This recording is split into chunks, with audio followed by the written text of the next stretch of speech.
Hello friends, welcome to KD foundation online classes में एक बार फिर से आपका स्वागत है। पिछले वीडियोस में हमने संविधान और संविधान सभा, संविधान की समितियां और विदेशी स्रोत को अच्छे से विस्तार से उसका अध्ययन किया। आज हम वहां से थोड़ा सा आगे बढ़ते हैं और संविधान की प्रस्तावना, ठीक है, संविधान का जो मूलभूत ढांचा है, मूलभूत उद्देश्य है, उसको समझने का प्रयास करते हैं कि प्रस्तावना क्या होती है। ठीक है, चलिए देखिए, मैंने आपको बताया भी होगा कि मान लीजिए सपोज करिए कोई बुक है, किसी भी सब्जेक्ट की कोई बुक है, तो बुक में चैप्टर शुरू होने से पहले उस बुक से संबंधित एक भूमिका लिखी होती है कि इस बुक में किस चीज का वर्णन होने वाला है। ठीक है, भूमिका के बाद उसमें यूनिट्स देखने को मिलेंगी और यूनिट्स के अंतर्गत आपको चैप्टर देखने को मिलते हैं। सेम ऐसे ही समझिएगा कि संविधान की बुक में पहले पेज पे क्या लिखी हुई है, उसकी प्रस्तावना है, उसका परिचय दिया हुआ है, उद्देश्य का उसको आप बोल सकते हैं। और उसके बाद संविधान में क्या शुरू होते हैं, आपके भाग शुरू होते हैं और भाग को आप एज ए यूनिट समझ सकते हैं। जैसे आपकी बुक्स में यूनिट होती है, फर्स्ट यूनिट, सेकंड यूनिट, तो ऐसे यूनिट्स की तरह भाग होंगे और चैप्टर की तरह उन पर्टिकुलर भाग में क्या होंगे, आर्टिकल होंगे। ठीक है, जैसे भाग 1 होगा तो उसमें आर्टिकल 1 से लेके 4 तक का वर्णन होगा, भाग 2 होगा तो आपका 5 से लेके 11 तक, ऐसे करके वर्णन होगा, ऐसे समझ सकते हैं। चलिए तो आज का टॉपिक शुरू करते हैं, प्रस्तावना। देखिएगा, इंग्लिश में प्रस्तावना को क्या बोलते हैं, प्रीएम्बल। क्या बोलते हैं, प्रीएम्बल। ठीक है, अब मैंने कुछ ये वर्ड्स लिखे हैं, ये सब प्रस्तावना से रिलेटेड है कि प्रस्तावना को समय समय पर किसने क्या क्या कहा। ये संविधान ये प्रस्तावना के अन्य नाम हैं जिनको लोगों ने अपने अपने तरीके से उसको डिफाइन करने की कोशिश करी। हम समझते हैं इन चीजों को, क्योंकि एक बार आप संविधान की प्रस्तावना समझ गए, प्रस्तावना के उद्देश्य समझ गए कि उसका ढांचा कैसा है, उसके मूल्य कैसे हैं, उसके आदर्श कैसे हैं, तो आप समझ सकते हैं, पूरे संविधान को आसानी से समझ सकते हैं। वैसे आर्टिकल वगैरह, अनुसूचियां हैं, भाग हैं, कुछ चीजें कॉन्स्टिट्यूशन में रटने वाली या याद करने वाली भी होती है, लेकिन आप प्रस्तावना से संविधान का जो आत्मा है, जो सार है, उसको क्या है समझ सकते हैं। ठीक है, तो देखिएगा, संविधान प्रस्तावना को क्या कहा हमने, पहला वर्ड देखिएगा, उद्देश्य का। क्या बोलते हैं इसको, उद्देश्य का। तो मैंने बताया था कि उद्देश्य का मतलब क्या है कि संविधान सभा में, जब संविधान सभा का गठन होता है, संविधान सभा की बैठकों का आरंभ होता है, तो सवाल आता है कि उद्देश्य प्रस्ताव किसने पास किया था, पेश किया, फिर वो पास हुआ, किसने किया था, डॉक्टर जवाहरलाल नेहरू ने। तो आप समझिएगा कि संविधान सभा में उद्देश्य प्रस्ताव डॉक्टर जवाहरलाल नेहरू ने पेश किया था और वो पारित होता है बाद में। तो उसी उद्देश्य प्रस्ताव के कारण अब उस उद्देश्य प्रस्ताव में क्या था कि संविधान के क्या क्या उद्देश्य होने वाले हैं, संविधान का जो भविष्य में क्या उद्देश्य होंगे, क्यों बनाया गया, तो वो जो उद्देश्य प्रस्ताव थे इसी कारण वही उद्देश्य प्रस्ताव आगे चलकर क्या किसका रूप लेते हैं, संविधान की प्रस्तावना या उद्देशिका का रूप लेते हैं। उद्देश्य प्रस्ताव, तो उसी उद्देश्य वर्ड से आप याद रखिएगा उद्देशिका, और उस प्रस्ताव वर्ड से याद रखिएगा क्या निकला, प्रस्तावना। ठीक है, सवाल इस क्वेश्चन को याद रखिएगा कि उद्देश्य प्रस्ताव किसने पेश किया था, डॉक्टर नेहरू ने। ठीक है, और वही उद्देश्य प्रस्ताव बाद में चल के क्या बना, संविधान की प्रस्तावना। ठीक है, अच्छा देखिए, दूसरा वर्ड क्या लिखा हुआ, एक आपका हो गया कि प्रस्तावना को ही अन्य किस नाम से जानते हैं, उद्देशिका के नाम से जान सकते हैं। ठीक है, चलिए अब देखते हैं कि इसी प्रस्तावना को संविधान की क्या कहा गया, कि संविधान की आत्मा। संविधान की आत्मा आपसे पूछा जाए, कभी भी सवाल आए कि संविधान की आत्मा निम्नलिखित में से क्या है, और उसमें 4 ऑप्शन में एक ऑप्शन मिल जाए आपको प्रस्तावना या उद्देश्य का, तो आप बताएंगे कि संविधान की जो आत्मा है वो क्या है, प्रस्तावना। ठीक है, यहाँ थोड़ी सी एक बात याद दिलाना चाहूंगा कि डॉक्टर भीमराव अंबेडकर ने संविधान की आत्मा किसको कहा। एक सवाल और बनता है कि डॉक्टर भीमराव अंबेडकर ने संविधान की आत्मा किसको कहा, तो याद रखिएगा आर्टिकल 32, संवैधानिक उपचारों का अधिकार। ठीक है, तो डॉक्टर अंबेडकर के अनुसार संविधान की आत्मा क्या है, मौलिक अधिकारों में एक पर्टिकुलर आर्टिकल 32 जो हम बाद में पढ़ेंगे, जो कहता है कि संवैधानिक उपचारों का अधिकार, अर्थात यदि किसी को मूल अधिकार नहीं प्राप्त होते हैं या किसी के मूल अधिकारों का उल्लंघन होता है, तो वो किसकी शरण में जा सकता है, न्यायपालिका में जा सकता है, कोर्ट में जा सकता है। आर्टिकल 32 के थ्रू डायरेक्ट कोर्ट जाएगा और सुप्रीम कोर्ट उसका क्या करेगी, निदान निकालेगी कि उस व्यक्ति को, उस अमुक संस्था को क्या मिले, न्याय मिले, या उसको पर्टिकुलर मौलिक अधिकार जिसका हनन हुआ है वह मिले। तो ठीक है, याद रखना है संविधान की आत्मा किसको कहा जाता है। अंबेडकर या कोई स्टेटमेंट न जुड़ा हो तो आप बताएंगे कि संविधान की आत्मा क्या है, प्रस्तावना को ही संविधान की क्या कहा जाता है, आत्मा। इसी प्रस्तावना को क्या कहा जाता है, उद्देश्य का। लेकिन स्पेशली पूछा जाता है तो आप अंबेडकर साहब वाली बात याद रखेंगे कि उनके अनुसार आर्टिकल 32 संविधान की आत्मा है। वैसे संविधान की जो आत्मा माना गया किसको माना जाता है, प्रस्तावना को। अगला पॉइंट देखेंगे कुंजी की, ठीक है। तो ये कुंजी शब्द भी कि संविधान की कुंजी किसको कहा गया है, इसी प्रस्तावना को संविधान की कुंजी कहा गया है। सार का मतलब आप समझ सकते हैं कि पूरा किसी भी चीज का वर्णन का, किसी भी कॉन्सेप्ट का को यदि चंद लाइनों में, कुछ वाक्यों में आप व्यक्त करें तो वो क्या है, उसका सार, ठीक है। तो संविधान का सार भी किसको बोला जाता है, इसी प्रस्तावना को। एक एक करके देखते हैं। आदर्श, इसी संविधान का आदर्श किसको कहा जाता है, तो याद रखिएगा प्रस्तावना को ही संविधान का आदर्श कहा जाता है। कि भविष्य में जो संविधान के आदर्श हैं, जो लक्ष्य हैं, जो उद्देश्य हैं, उनको आप समझ सकते हैं किसके थ्रू, प्रस्तावना के थ्रू। यदि आपने प्रस्तावना को पढ़ लिया एक बार तो आप समझ जाएंगे कि इस संविधान में किस चीज का वर्णन होने वाला है, इस संविधान के उद्देश्य आदर्श क्या है। भूमिका, आप भूमिका भी बोल सकते हैं कि पूरे संविधान की भूमिका किसको कहते हैं, प्रस्तावना को ही संविधान की भूमिका कहा जाता है। दर्शन, संविधान का दर्शन भी किसको कहते हैं, प्रस्तावना को। ये सारे वर्ड लिखे हुए कहीं ना कहीं से रिलेटेड प्रस्तावना से हैं। किसी न किसी विद्वान ने, किसी न किसी संविधान के विशेषज्ञ ने इन्हीं शब्दों को प्रस्तावना कहा कि यही शब्द क्या है, प्रस्तावना संविधान की है। मूल्य, संविधान का मूल्य, संविधान के मूल्य किसको कहा है। अब कौन कौन से मूल्य है ये बाद में देखेंगे, अभी आप समझिएगा शॉर्ट में, एक वर्ड में, कि संविधान के मूल्य क्या है। तो प्रस्तावना को ही संविधान का मूल्य कहा जाता है। अगला देखते हैं कि इसी प्रस्तावना को क्या बोलते हैं, परिचय पत्र, ठीक है। परिचय पत्र, कि संविधान का परिचय पत्र क्या है, प्रस्तावना को कह सकते हैं, या इंट्रोडक्शन, ठीक है। परिचय पत्र या इंट्रोडक्शन का मतलब क्या है कि संविधान की प्रस्तावना को ही परिचय पत्र, पूरे संविधान का परिचय पत्र क्या है, आप जानते हैं परिचय पत्र। तो वह परिचय पत्र क्या है, संविधान का परिचय पत्र क्या है, प्रस्तावना, ठीक है। राजनीतिक जन्म कुंडली, राजनीतिक जन्म कुंडली किसको कहा गया। देखिए एक जो है आपके विशेषज्ञ हैं के.एम. मुंशी, ठीक है, संविधान के विशेषज्ञ हैं। तो के.एम. मुंशी साहब क्या कहते हैं कि प्रस्तावना जो है वो राजनीतिक जन्म कुंडली है, या प्रस्तावना को उन्होंने क्या कहा, संविधान की राजनीतिक जन्म कुंडली। अर्थात जो राजनीति से आप ऐसे समझ सकते हैं कि राज्य की नीति, राजनीति दो शब्दों से मिलकर बना है, राज्य धन नीति। तो राज्य की क्या नीति होती है, राज्य की क्या पॉलिसी होती है, ठीक है। तो उस पॉलिसी की जन्म कुंडली की राजनेता या राज्य की नीति कैसे बनेगी, उनके क्या क्या उद्देश्य होंगे, ठीक है। तो वो सब समेटने का कोशिश कौन करता है, एक शब्द में, प्रस्तावना। राजनीतिक जन्म कुंडली, राजनीति से आप समझ सकते हैं कि अच्छा देखिए, राजनीतिक कॉन्सेप्ट तो ठीक है, लेकिन आजकल उसका कॉन्सेप्ट थोड़ा गड़बड़ा गया। आजकल उसको नेगेटिव कॉन्सेप्ट के तौर पर लोग लेते हैं। जैसे सपोज करिए किसी का बालक हो और उसके अभिभावक या रिश्तेदार उससे पूछें कि बेटा आप क्या बनना चाहते हैं, और मान लीजिए सपोज दैट बालक कह दे कि हम तो नेता बनेंगे, तो लोगों का, जो घर के लोग हैं उनका नजरिया क्या होगा कि लड़का, टेंशन में पड़ जाएंगे कि लड़का कह क्या रहा है कि नेता बनेंगे। तो क्यों ऐसे समझेंगे कि लड़के के चाल चलन सही नहीं है, इसका पढ़ने लिखने में मन नहीं लगता। और कोई लड़का कह दे कि मैं डॉक्टर बनूंगा, इंजीनियर बनूंगा, तो कहेंगे कि लड़का पढ़ता लिखता होगा। लेकिन कॉन्सेप्ट नेगेटिव हो गया। लेकिन राजनीति कोई गलत कॉन्सेप्ट नहीं है, राजनीति तो अच्छा कॉन्सेप्ट है कि राज्य की सेवा करने का मौका मिलता है, राज्य के लिए पॉलिसी बनाने। अब जो राजनेता है वही ना राज्य की नीतियां बनाएंगे कि कौन कौन से कानून होंगे, कौन कौन से कानून अच्छे हो सकते हैं, जनता को किसमें लाभ होगा, वगैरह वगैरह, ठीक है।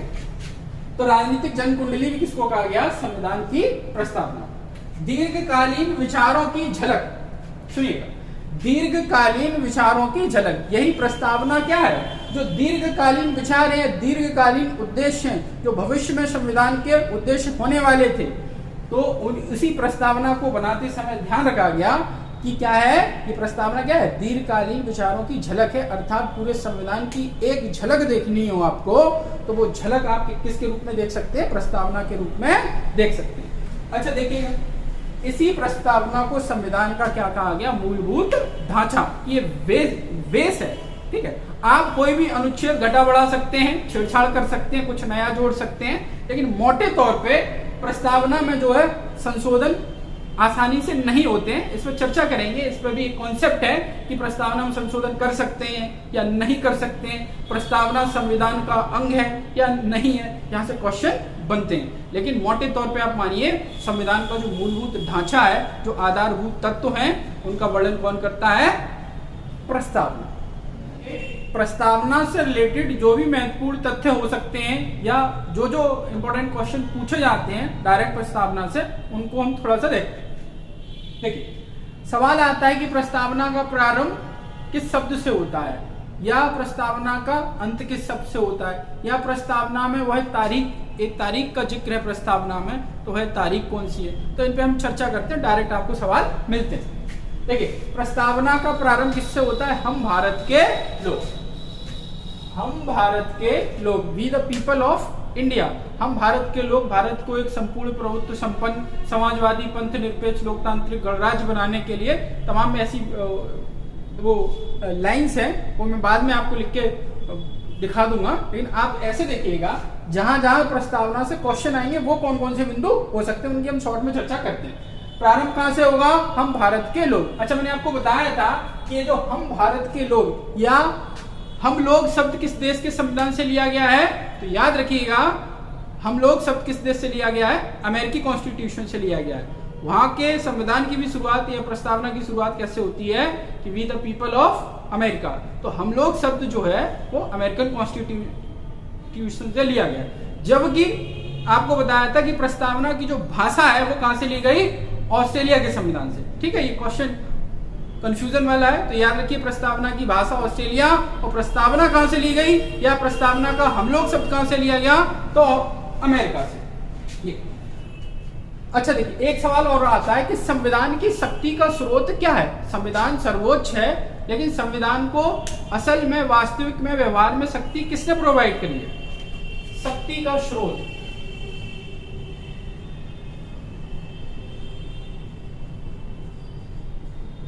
तो याद रखिएगा, संविधान की शक्ति का जो स्रोत है वो कौन है, जनता। भारत की जनता ही संविधान की शक्ति का स्रोत है। ये संविधान बना क्यों, जनता के लिए बना, देश के नागरिकों के लिए बना। तो असल में संविधान को शक्तिशाली कौन बनाता है, देश के नागरिक। ठीक है, चलो, संविधान का रक्षक कौन है, आपको बताया था मैंने कौन रक्षक है, न्यायपालिका, सर्वोच्च न्यायालय। चलिए दूसरा सवाल देखिए, संविधान का प्रारंभ आपने देख लिया, अब संविधान का प्रस्तावना का आपने प्रारंभ देख लिया कि प्रस्तावना का प्रारंभ कहां से होता है। अब दूसरा देखेंगे कि प्रस्तावना का अंत किन शब्दों से होता है। तो देखिए, मैंने 2-3 चीजें लिखी हैं कि प्रस्तावना का अंत अंगीकृत, अधिनियमित, आत्मार्पित करते हैं। इस लाइन से होता है कि आज हम अपनी संविधान सभा में एतद द्वारा 26 नवंबर 1949 को इस संविधान को अंगीकृत, अधिनियमित और आत्मार्पित करते हैं। ठीक है, तो एक तारीख भी पूछी जाती है कि संविधान की प्रस्तावना में किस एक डेट का या तारीख का उल्लेख है। तो याद रखिएगा कौन सी तारीख है,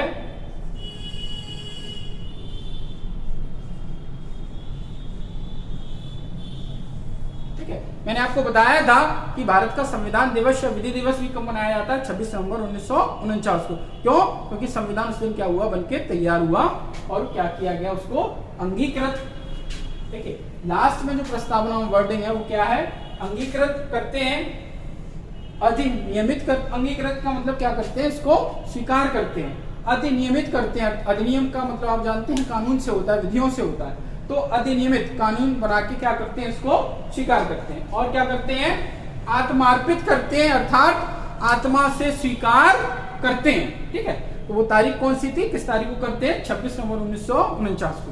तो आपने देखा कि प्रस्तावना का प्रारंभ कहां से हो रहा है और प्रस्तावना का अंत कहां से हो रहा है। अब हम देखते हैं संशोधन वाली बात को कि क्या प्रस्तावना में संशोधन हो सकता है, और हो सकता है तो कितनी बार हुआ है। ठीक है, ये सवाल बनता है कि अब तक प्रस्तावना में कुल संशोधनों की संख्या निम्नलिखित में से है 1, 2, 10, 12।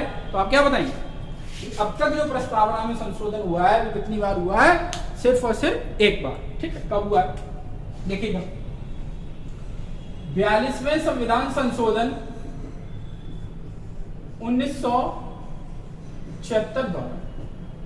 ठीक है, पूछा जाता है कि प्रस्तावना में संशोधन किस संविधान संशोधन के द्वारा हुआ, तो याद रखेंगे 42वें संविधान संशोधन 1976 के द्वारा संशोधन होता है। ठीक है, और दूसरा सवाल कि यदि संशोधन हुआ है तो कौन कौन से शब्द जोड़े गए, अर्थात 42वें संविधान संशोधन 1976 द्वारा संविधान में कितने शब्द जोड़े गए। ठीक है, कई टाइप का सवाल हो सकता है, कितने शब्द जोड़े गए, तो आप याद रखेंगे 3 शब्द जोड़े गए, समाजवादी, पंथ निरपेक्षता और अखंडता। ठीक है, कितने शब्द जोड़े गए, 3 शब्द जोड़े गए, किस संशोधन द्वारा, 42वें संविधान संशोधन द्वारा। तो अब तक कुल संशोधनों की संख्या कितनी है, एक बार। ठीक है, अब तक प्रस्तावना में संशोधन सिर्फ और सिर्फ एक बार हुआ है। और कौन से शब्द जो, अच्छा देखिए एक क्वेश्चन और कि पंथ निरपेक्षता शब्द को किसकी जगह जोड़ा गया, तो पहले पंथ निरपेक्षता की जगह कौन एक शब्द का यूज होता था, धर्मनिरपेक्ष। ठीक है, धर्मनिरपेक्षता, तो उसको और ज्यादा व्यापक कर दिया गया कि धर्मनिरपेक्षता की तो बात छोड़िए कि भारत क्या है या सरकार कैसी होनी चाहिए, पंथ निरपेक्ष होनी चाहिए। संविधान क्या है, पंथ निरपेक्ष। समझिएगा थोड़ा, समाजवाद का आपको मतलब पता है कि जब राज्य के संसाधनों पर पूरे समाज का अधिकार हो, राज्य के संसाधनों पर किसी एक सेक्टर का अधिकार ना हो, अर्थात निजी क्षेत्र का अधिकार ना हो। जब सामाजिक संसाधनों पर जो राज्य की जो उत्पादन है या वितरण प्रणाली है उस पर किसका हक हो, सभी वर्गों का हक हो, चाहे वो निजी सेक्टर हो चाहे वो सार्वजनिक सेक्टर हो। आपको पता है कि समाजवादी जो विचारधारा है ये बड़ी व्यापक है और इसी समाजवाद को आगे बढ़ाने के लिए सरकारें क्या करती है, विभिन्न प्रयास करती हैं। ठीक है, आप देख सकते हैं कि ये समाजवाद का उदय किसके विरोध स्वरूप होता है, बहुत सारी चीजें हैं, जैसे आपको आपने राजतंत्र पढ़ा होगा। ठीक है, अब राजतंत्र के खिलाफ जो है लोकतंत्र का उदय हुआ और उस लोकतंत्र की मूलभूत भावना को व्यापक तौर पे जो है स्पष्ट बनाने के लिए ये बहुत सारी चीजें आती हैं, जैसे समाजवाद आया आपका। ठीक है, तमाम चीजें देखने को मिलती है कि समाजवाद एक आपने क्रांति सुनी होगी कार्ल मार्क्स की। ठीक है, या ऐसे समझिएगा कि जो मार्क्स था, कार्ल मार्क्स है, तो जो मार्क्स है मार्क्सवादी विचारधारा है, वह मार्क्सवादी विचारधारा जो है साम्यवाद को बढ़ावा देती है, थोड़ी कट्टर विचारधारा है, तो उसके विरोध स्वरूप जो है चीजें देखने को आगे बढ़ती है। पंथ निरपेक्षता को देखते हैं कि पंथ निरपेक्षता का मतलब क्या है, तो आप याद रखिएगा कि पंथ निरपेक्षता का मतलब ये है कि सरकार का कोई अपना विशेष धर्म नहीं है, अर्थात सरकार कैसी है, हर धर्म के प्रति कैसी है, हर पंथ, हर धर्म, हर संप्रदाय के प्रति कैसी है, तटस्थ है। ठीक है, जब सरकार का कोई धर्म ना हो, इस कॉन्सेप्ट को क्या बोला जाता है, या राज्य का कोई धर्म ना हो, राज्य सभी धर्मों को समान पूर्वक देखे, एक दृष्टि से देखे, हर धर्म के प्रति क्या हो, तटस्थ हो, लोगों को, नागरिकों को तो अपनी श्रद्धा के अनुरूप, अपनी भावना के अनुरूप किसी विशेष धर्म की यदि वो आराधना करते हैं, उसमें श्रद्धा रखते हैं, तो वो मानने की छूट है। लेकिन सरकार किसी पर्टिकुलर धर्म को की वृद्धि के लिए प्रयास नहीं करेगी या किसी दूसरे धर्म को छोटा बड़ा नहीं समझेगी। आप ऐसे समझिएगा कि सरकार या राज्य क्या है कि धर्मों के प्रति, विभिन्न संप्रदायों के प्रति कैसी रहती है, तटस्थ। तो इसी भावनाओं को क्या बोला जाता है, पंथ निरपेक्षता। ठीक है, डॉक्टर जॉर्ज जैकब होलियोक एक कॉन्सेप्ट दिया उन्होंने, उसी को बोलते हैं पंथ निरपेक्षता। या जो और थोड़े स्टैंडर्ड पॉलिटी के एग्जाम है उसमें पूछा जाता है कि पंथ निरपेक्षता शब्द के जनक कौन है, तो जॉर्ज जैकब होलियोक है। ये उतना महत्वपूर्ण नहीं है, लेकिन याद रखिएगा पंथ निरपेक्षता का मतलब क्या है कि जब सरकार धर्मों के प्रति कैसी हो, तटस्थ हो, अर्थात राज्य का या सरकार का कोई निजी धर्म नहीं है, पंथ निरपेक्षता उसी को आप बोलते हैं। तो ये 3 शब्द जोड़े गए, एक समाजवादी, एक पंथ निरपेक्षता और एक अखंडता। अखंडता का मतलब कि भारत कैसा होना चाहिए, अखंड भारत होना चाहिए। ठीक है, चलिए अगले पॉइंट पे आते हैं मैंने लिखा है Berubari union case versus Bharat संघ 1960। तो देखिएगा कुछ प्रश्न उत्पन्न हो रहे थे उस टाइम। 1960 का केस है, तो आप 1960 के करीब की बात है कि उस टाइम कुछ बातें, कुछ केसेस, कुछ संविधान विशेषज्ञ ये प्रश्न चिन्ह लगा रहे थे। ये बात उन्होंने ये प्रश्न उठाया कि क्या प्रस्तावना संविधान का अंग है। ठीक है, फिर से सुनिएगा कि क्या प्रस्तावना संविधान का अंग है। ये सवाल भी आता है कि क्या प्रस्तावना संविधान का अंग है, तो आप बताएंगे है कि नहीं है। ठीक है, 2 ऑप्शन रहेंगे या 4 ऑप्शन रहेंगे कंडीशन बेस्ड कि प्रस्तावना को संविधान का अंग मानना चाहिए या नहीं मानना चाहिए। ठीक है, तो आप याद रखिएगा उसी प्रश्न का हम उत्तर देने जा रहे हैं कि क्या प्रस्तावना संविधान का अंग है। तो देखिए पहला केस होता है बेरूबारी यूनियन वर्सेस भारत संघ 1960 में, और इसमें न्यायपालिका, जो सर्वोच्च न्यायपालिका वह क्या कहती है कि प्रस्तावना संविधान का अंग नहीं है।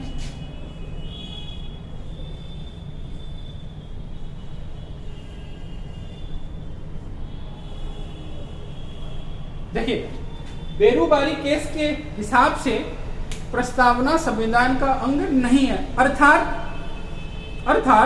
प्रस्तावना में संशोधन नहीं किया जा सकता है। ठीक है, गौर करिएगा कि बेरूबारी केस क्या कहता है, उसमें सर्वोच्च न्यायपालिका की जो पीठ है सुप्रीम कोर्ट की, वो कहती है कि प्रस्तावना संविधान का अंग नहीं है, इसलिए प्रस्तावना में संशोधन नहीं किया जा सकता। ठीक है, एक बात तो ये इस केस के साथ। फिर अगला केस देखेंगे आप, सबसे महत्वपूर्ण आज तक का जो बाद है केसेस है या सबसे बड़ी बेंच जिस केस में बनती है वो कौन सा है, केशवानंद भारती बनाम केरल राज्य। ठीक है, तो केशवानंद भारती ने केस किया केरल राज्य के खिलाफ, तो उसमें ये कब हुआ, 1973। सब ये सारी चीजें महत्वपूर्ण है, कब होता है, 1973 में। केस का नाम क्या है, केशवानंद भारती केस। तो इस केस में सर्वोच्च न्यायपालिका के सम्मुख फिर से यह प्रश्न उठाया गया कि क्या प्रस्तावना संविधान का अंग है कि नहीं, या रिव्यू के लिए भेजा गया जो पुराना आदेश है उसके खिलाफ। ठीक है, तो याद रखिएगा इस केशवानंद भारती केस में 13 जजों की बेंच बनी। कितने न्यायाधीशों की बेंच थी, 13 न्यायाधीश की। अर्थात भारत में अब तक जितने भी केस हुए हैं, ठीक है, उसमें जो सबसे बड़ी बेंच का गठन हुआ है वो कौन सा है, केशवानंद भारती बार। बड़ा महत्वपूर्ण बात है। तो उसमें 13 जजों की बेंच ने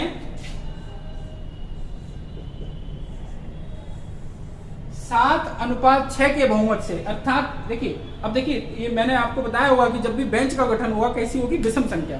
अब मान लीजिए यहाँ 12 जनों की बेंच होती तो 6 एक साइड आ जाते, 6 एक साइड तो डिसीजन नहीं हो पाता, बहुमत साबित नहीं होता। तो 13 जजों की बेंच बैठी किस केस में, केशवानंद भारती केस में, और इसमें कितना बहुमत था, 7:6 के बहुमत से न्यायपालिका ने अपने पूर्व के निर्णय को पलटते हुए, अर्थात जो निर्णय बेरूबारी केस में दिया था, अपने उसके खुद के डिसीजन को पलटते हुए कहा और माना कि प्रस्तावना संविधान का अंग है, प्रस्तावना संविधान का अंग है, और उसमें क्या हो सकता है, संशोधन हो सकता है। देखिए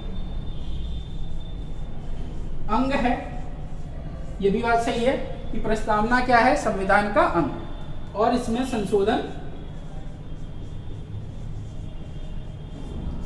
भी हो सकता है। जब कोई चीज संविधान का अंग है तो आपको पता है कि आर्टिकल 368 किसका वर्णन करता है, कि संविधान में संशोधन की बात करता है, जिसको किस देश से लिया गया था, साउथ अफ्रीका से।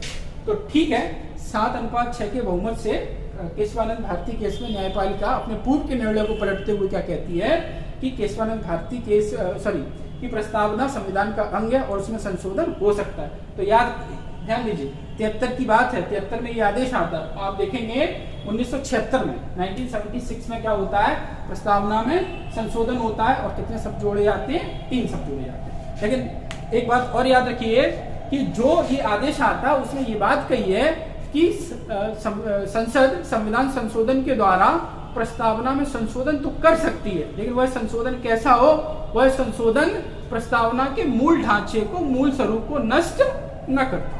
संशोधन हो सकता आर्टिकल में, भागों में, किसी चीज में, और प्रस्तावना में भी संशोधन हो सकता है कि कोई शब्द को घटाना जोड़ना है तो ठीक है, लेकिन जो मूल भावना है प्रस्तावना की, जो मूल ढांचा है, आप उसको नहीं हटा सकते, उसको नष्ट नहीं कर सकते। मूल ढांचे को, मूल भावना को नष्ट न करने वाला संशोधन हो सकता है। जैसे अब प्रस्तावना में वर्णन है किसका? पंचनिरपेक्षता का, समाजवाद का, लोकतंत्र का। ये क्या है? ये प्रस्तावना के आदर्श हैं या क्या है? मूल ढांचा है, या हम ये कह सकते हैं विशेषता है। अब लोकतंत्र क्या है? लोकतंत्र भारतीय संविधान की एक विशेषता है। तो अब ऐसा नहीं होगा कि आप संशोधन के द्वारा लोकतंत्र की जगह क्या जोड़ देंगे? राजतंत्र जोड़ देंगे। तो फिर क्या होगा? फिर इस ऑर्डर को आप क्या कर रहे हैं? इस ऑर्डर की अवहेलना कर रहे हैं। ठीक है, राजतंत्र नहीं हो सकता, लोकतंत्र है। लोकतंत्र को आप और अच्छे से डिफाइन कर सकते हैं कि समाजवादी लोकतंत्र होना चाहिए। ठीक है, लोकतांत्रिक विकेंद्रीकरण होना चाहिए। तो आप लोकतंत्र को आगे बढ़ा सकते हैं। अब ऐसा नहीं कि पूरा जो मूल कॉन्सेप्ट है, जो आत्मा है भारतीय शासन व्यवस्था की, कि लोकतंत्र को आप हटा के उसकी जगह राजतंत्र कर दें। ठीक है, चलिए अब हम प्रस्तावना के आदर्श देखते हैं कि प्रस्तावना के कौन कौन से आदर्श हैं, या प्रस्तावना की या संविधान की विशेषताएं कौन कौन सी। अर्थात मैंने कुछ शब्द लिखे हुए हैं, इन शब्दों का वर्णन कहाँ है? प्रस्तावना। ये प्रस्तावना के क्या है? कीवर्ड है, मतलब सबसे महत्वपूर्ण पॉइंट है प्रस्तावना के। इन वर्णों को आप समझ जाएंगे तो समझ जाएंगे कि प्रस्तावना में किन चीजों का वर्णन है, या भारत का संविधान किस उद्देश्य के तहत निर्मित किया गया। ठीक है, पहला की पॉइंट देखते हैं कि संपूर्ण प्रभुत्व संपन्न। एक प्रस्तावना में शब्द का यूज हुआ है कि भारत का जो संविधान होगा वो कैसा होगा? संपूर्ण प्रभुत्व संपन्न, अर्थात अपने निर्णय के लिए कोई सरकार, कोई देश कैसा है? पूर्ण प्रभुता रखता है। उसके निर्णयों में किसी बाहरी तत्व का प्रभाव नहीं हो सकता है। मैंने आपको शायद पहले बताया भी होगा कि आप समझ सकते हैं कि संपूर्ण प्रभुत्व संपन्न शब्द का तात्पर्य हम किससे लगा रहे हैं? संप्रभुता से। और मैंने बताया था कि संप्रभुता क्या है? राज्य का एक अनिवार्य घटक है। अर्थात कोई सरकार, कोई देश की सरकार जब स्वयं के निर्णयों से चले, कोई दूसरा देश उसके निर्णयों को प्रभावित न करे, इसी बात को बोलते हैं क्या? कि संपूर्ण प्रभुत्व संपन्न। अर्थात भारत के आंतरिक मामले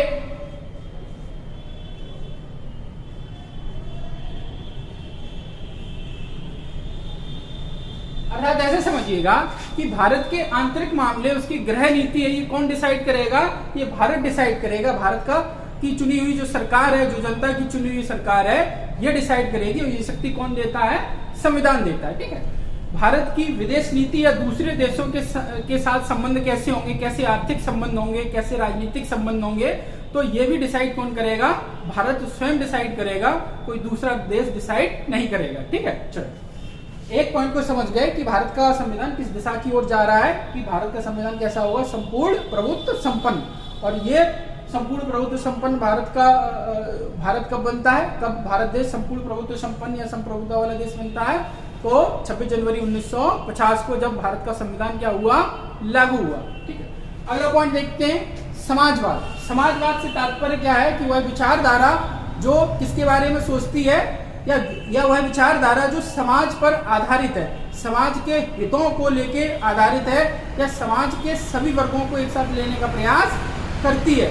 पूरे समाज में ऐसा ना हो कि कहीं ऊंच नीच हो, कहीं जाति पाति हो, कहीं धर्म के धार्मिक रूप से कट्टरता हो, तो ऐसी व्यवस्थाएं क्या होंगी? ये समाजवाद को पीछे लाने का प्रयास करती हैं। तो समाजवाद से तात्पर्य ऐसे लगाया जा सकता है कि समाजवाद में जो है, जो राज्य के संसाधन है या राज्य का जो उत्पादन है, उस पर निजी क्षेत्र का भी हाथ है, निजी वर्ग का भी या निजी क्षेत्र का भी अधिकार है, और जो एक गरीब वर्ग है, एक जो सार्वजनिक वर्ग है, उसका भी अधिकार है। आप देखेंगे कि राज्य की सरकारें या किसी भी समाजवादी देश की सरकारें राज्य के नागरिकों के लिए बहुत सारी चीजों का प्रयास करती हैं। आप देखेंगे कि यदि पूंजीपति वर्ग जो है महंगे प्राइवेट हॉस्पिटल्स में इलाज करवा सकता है, प्लेन में यात्रा कर सकता है, तो गरीब वर्ग भी की यात्रा के लिए या उसके स्वास्थ्य के लिए सरकारी अस्पतालों का प्रावधान किया गया। और आप देखेंगे कि गरीब वर्ग प्लेन की यात्रा नहीं कर सकता, तो उसको एक स्थान से दूसरे स्थान पर जाने के लिए आप देखते हैं कि सड़कों की व्यवस्था सरकार ने करी है, ट्रेनों की व्यवस्था करी है। ठीक है, सरकारी अस्पताल में उनका इलाज होता है। भूखे पेट गरीब मजदूर न सोए या गरीब वर्ग न सोए, तो उसके लिए देखेंगे आप सार्वजनिक वितरण प्रणाली में आप देखते हैं कि आजकल बहुत सारी चीजें जो है प्रोवाइड की जाती है। ठीक है, भूखे पेट कोई व्यक्ति ना सोए। रोटी कपड़ा मकान, देखिए आजकल तो मकान बनाने के लिए भी है, जो वर्ग जिसके पास मकान नहीं है तो उनको मकान बनाने के लिए भी सरकारें क्या कर रही है, मदद कर रही है, उनको लोन दे रही है। ठीक है, तो आपने समझा समाजवाद वाली बात को। अब दूसरे पॉइंट पे चर्चा करते हैं कि लोकतंत्र की भारत का जो संविधान होगा या भारत की जो सरकारी व्यवस्था होगी वो कैसी होगी, लोकतांत्रिक तरीके से चीजों को देखेगी। तो लोकतंत्र का मतलब आप जानते हैं कि लोगों का शासन, लोकतंत्र मतलब लोगों का शासन। ठीक है, इसको इंग्लिश में क्या बोलते हैं, डेमोक्रेसी। ठीक है, डेमोक्रेसी, ये दो शब्दों से मिलकर बनना है, एक डेमोस और दूसरा क्रेशिया।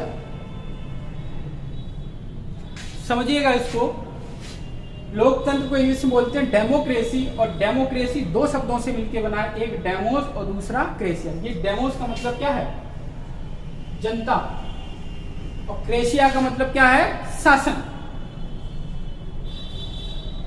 अर्थात जहां शासन किसके द्वारा हो, जनता के द्वारा हो या जनता के चुने हुए प्रतिनिधियों के माध्यम से हो, उसी को क्या बोलते हैं, लोकतंत्र।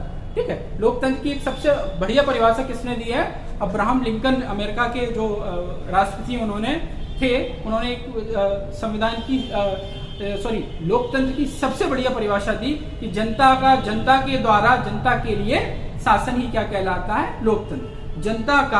जनता के द्वारा, ये तीन इसमें की पॉइंट है, जनता के द्वारा और जनता के लिए शासन। इन तीनों वर्डों में कभी पूछा जाए सबसे महत्वपूर्ण वर्ड कौन है, तो जनता के द्वारा शासन। ठीक है, अब जनता के द्वारा शासन एक तो ऐसे हो सकता है कि डायरेक्ट जनता शासन में शामिल हो। ठीक है, और दूसरा तरीका क्या हो सकता है कि जनता अपने प्रतिनिधियों को चुनकर संसद में भेजे, उस तरीके से हो सकता है। इसलिए कहते हैं कि लोकतंत्र दो प्रकार का होता है, एक प्रत्यक्ष लोकतंत्र और एक अप्रत्यक्ष लोकतंत्र। प्रत्यक्ष लोकतंत्र का मतलब क्या है कि जब जनता की सरकार में या शासन में भागीदारी व्यक्तिगत हो तो उसको बोलते हैं प्रत्यक्ष लोकतंत्र। और अप्रत्यक्ष लोकतंत्र का मतलब क्या है कि जब जनता अप्रत्यक्ष रूप से सरकार में शामिल हो या अपने चुने हुए प्रतिनिधियों के माध्यम से शामिल हो तो उसको अप्रत्यक्ष लोकतंत्र बोलते हैं।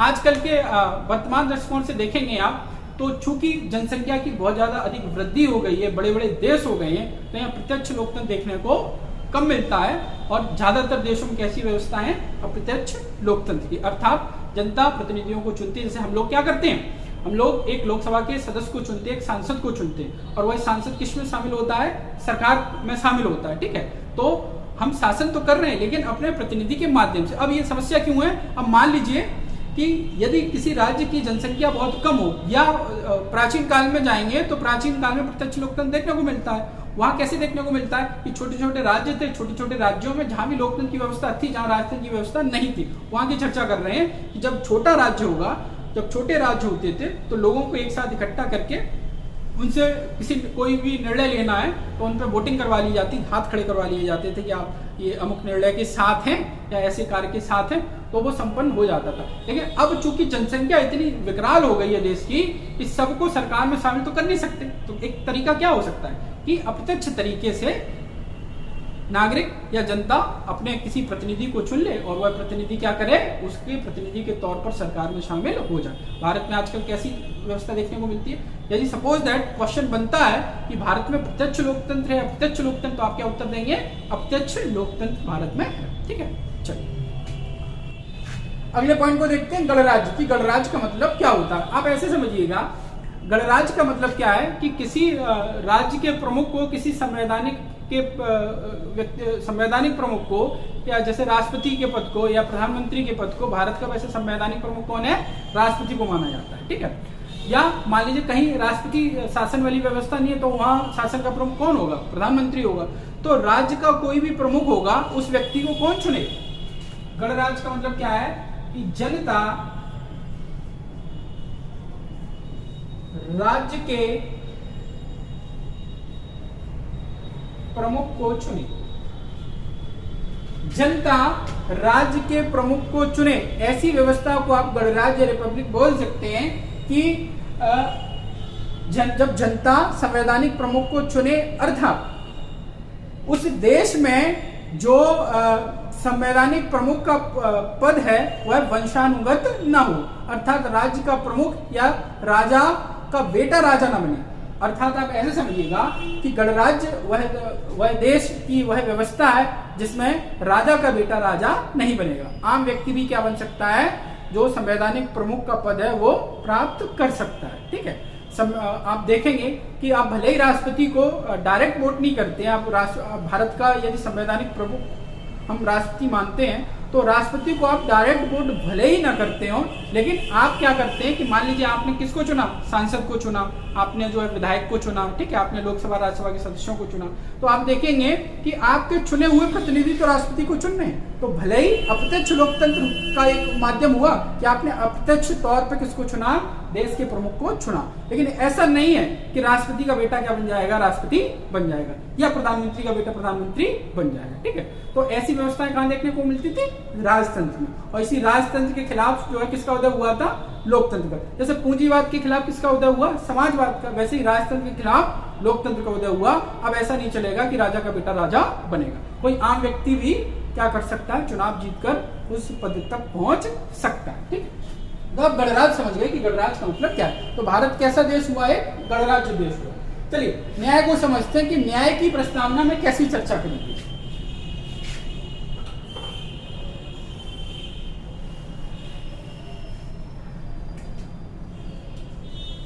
देखिए, प्रस्तावना में या भारत का जो संविधान है वो 3 प्रकार के न्याय की बात करता है। मोटे तौर पे आप देखेंगे, एक सामाजिक न्याय,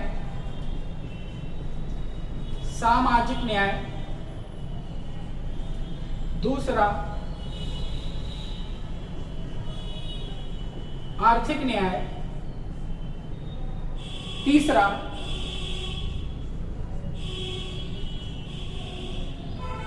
राजनीतिक न्याय। अर्थात यहाँ ये जो प्रस्तावना है या भारतीय संविधान के जो उद्देश्य है वो कहां तक, किस प्रकार के न्याय व्यक्ति को उपलब्ध कराना चाहते हैं। पहला सामाजिक न्याय, दूसरा आर्थिक न्याय और तीसरा राजनीतिक न्याय। इस सामाजिक न्याय का मतलब क्या है कि सामाजिक रूप से सब लोग कैसे हो, समान हो। ऐसा ना हो कि एक वर्ग को सरकार ज्यादा महत्व दे, एक वर्ग को कम महत्व दे, अर्थात ऊंच नीच के आधार पर, जाति धर्म के आधार पर। ठीक है, सभी लोग क्या है, सामाजिक रूप से बराबर हो, ये उद्देश्य है किसका, संविधान। अब भले ही समाज में विसंगतियां देखने को मिलती है, ये अलग बात है।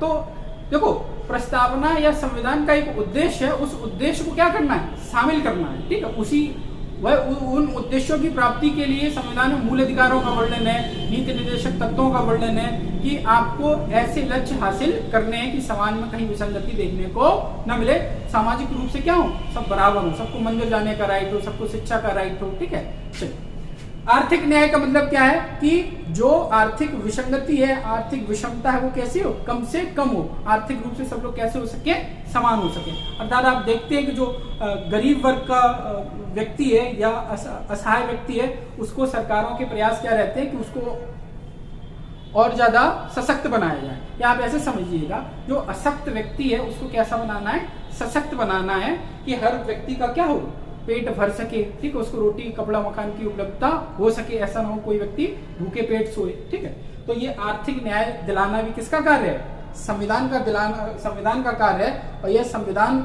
इसका जिक्र कहाँ है, प्रस्तावना में।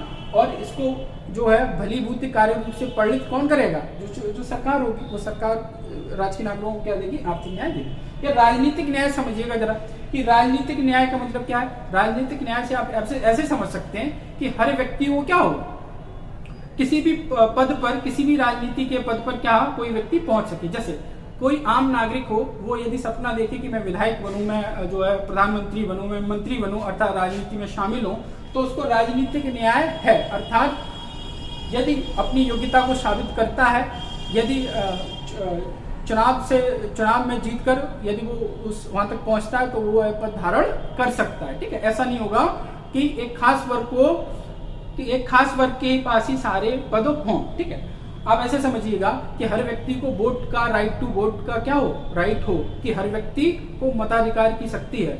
कोई गरीब व्यक्ति हो वो भी मत दे सकता है, कोई अमीर व्यक्ति है वो भी मत दे सकता है। आप ऐसे समझिए कि चाहे एक गरीब का वोट हो और चाहे एक अमीर का वोट हो, चाहे मुकेश अंबानी वोट करें और चाहे कोई ललित शर्मा नाम का कोई आम व्यक्ति वोट करे, तो सबके वोट की वैल्यू क्या होगी, काउंटिंग कितनी होगी, 1। अर्थात राजनीतिक रूप से सब लोग कैसे होंगे, समान होंगे। भाषण की स्वतंत्रता हो, व्यक्ति को अपने विचारों को अभिव्यक्त करने की क्या हो, स्वतंत्रता हो। सरकार के खिलाफ बोलने की क्या हो, स्वतंत्रता हो। यही क्या है राजनीतिक न्याय, कि चुनी हुई सरकार यदि कोई गलत काम करती है तो आम नागरिक उस बात को उठा सके, अपने जो है उसको अभिव्यक्त कर सके।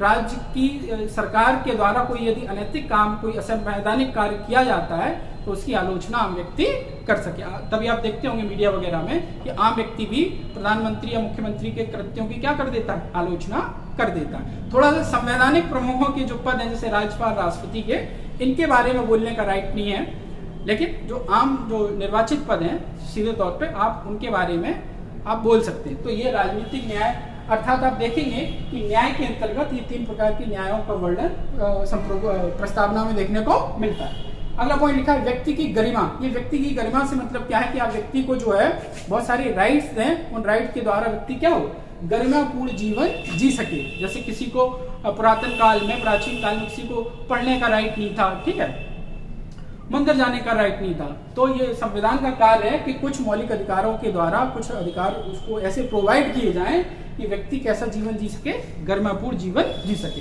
जैसे आप आर्टिकल 21 में देखते होंगे कि राइट टू लाइफ दे दिया गया कि दैहिक और दैहिक स्वतंत्रता है व्यक्ति को, उसको जीवन का क्या है, अधिकार है। लेकिन आप उसी आर्टिकल में 21 में क्या देखते हैं कि व्यक्ति की गरिमा के तहत बहुत सारी नई चीजों को समावेश किया गया, जैसे अच्छे पर्यावरण का अधिकार, अच्छी शिक्षा पाने का अधिकार, अच्छी बिजली पाने, सड़क का, यहाँ तक कि राइट टू स्लीप भी दे दिया गया कि गरिमापूर्ण जीवन जीने के लिए व्यक्ति को नींद की भी आवश्यकता है, तो उसको राइट टू स्लीप भी दिया गया।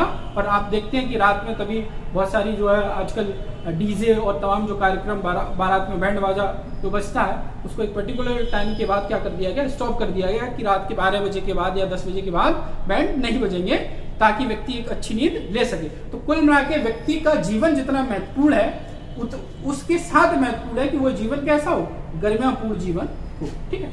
तो कुल मिला के मोटे तौर पे हमने प्रस्तावना को समझने का प्रयास किया कि प्रस्तावना होती क्या है, उसको किन अन्य नामों से आप जान सकते हैं, या प्रस्तावना से आपको मैंने बताया बहुत सारे क्वेश्चन, तो आप देखेंगे कि प्रस्तावना से रिलेटेड कौन कौन से क्वेश्चन हो सकते हैं, ये भी मैंने चर्चा करने का प्रयास किया। और प्रस्तावना के जो आदर्श हैं, जो मूलभूत उसका ढांचा है, जो विशेषताएं हैं, जो की पॉइंट्स हैं, इनका हमने चर्चा करने का प्रयास किया, ठीक है। चलिए, हमने प्रस्तावना की आज विस्तृत चर्चा करी, हर पॉइंट को छूने का प्रयास किया। आपका एक काम है कि आप अपने फोन में गूगल पे जाएं और वहां पर प्रीएम्बल या प्रस्तावना को डालें और उसको देखें कि प्रस्तावना कहाँ से शुरू होती है। हम भारत के लोग पूरी अब थोड़ा देखिए, अब यहाँ पूरी प्रस्तावना लिखना थोड़ा सा जो है टाइम टेकिंग वाली बात है, तो आप उसको गूगल पे चेक कर सकते हैं, देख सकते हैं, आप प्रस्तावना को एक बार पढ़ सकते हैं, उसमें मोटे शब्द यही देखने को मिलेंगे जो मैंने आपको बताए, ठीक है। तो कम से कम उसको याद नहीं कर सकते तो एक बार पढ़ लीजिए, ताकि आप बेसिक जो स्ट्रक्चर है उसका आप उसको समझ सकें, और जहां से सवाल आ सकते हैं वो मैंने आपको सारी चीजें डिस्कस कर दी, ठीक है। तो चलिए, आशा करता हूं आपको वीडियो पसंद आया होगा, फिर मिलते हैं नेक्स्ट वीडियो में। हाँ, तब तक चैनल को सब्सक्राइब करें और वीडियो को लाइक करते रहें और शेयर करते रहें, ठीक है। ओके, थैंक यू, मिलते हैं नेक्स्ट वीडियो।